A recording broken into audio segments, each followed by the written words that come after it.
ভাবে করবে, ভালো করবে বাংলাদেশ দল। যেভাবে মানে মানে খেলার ধরন তাদের তো দেখেই তো অবাক হয়ে যেতে হয়। আর আমাদের ক্যাপ্টেন তো শান্ত আপার তো পরিবার আসছে দোয়া, ক্রিকেটের কথা আর কি বলবো।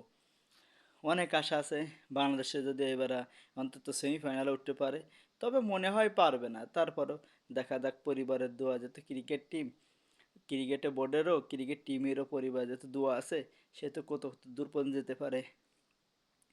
আর বাংলাদেশে ক্রিকেট সব থেকে ভালো খেলতে গেলে সব থেকে আছে প্রথম যে তিনজনে ভালো খেলতে হবে, কিন্তু সেই তিনজনের পারফরমেন্স তো অনেক খারাপ, সেটা বলার বাইরে। বাংলাদেশে এত খারাপ খেলে মাঝে মাঝে, খুব খারাপ লাগে, কষ্ট লাগে। তারপরেও দেখা যাক, আগামী 1 তারিখে ইন্ডিয়ার সাথে খেলা আছে, দেখা যাক সে যায় কেমন করে। 2টা ম্যাচ খেলা আছে, 1 তারিখ আর 3 তারিখ। দেখা যাক কোন কেমন পারফরমেন্স করে। আর সেইটা দেখার জন্য অনেক অনেক এক্সাইটেড। দেখা যাক বাংলাদেশে কি মানে কেমন খেলে।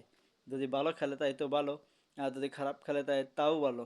কারণ পরিবারের দোয়া ক্রিকেট, তাদেরকে খালি পরিবারে তো দোয়া করতে হবে। আর তারা খেলুক আর না খেলুক, তাদেরকে দলে রাখতে হবে। খারাপ খেলুক আর ভালো খেলুক, তাদেরকে কাজই শুধু দলে রাখা।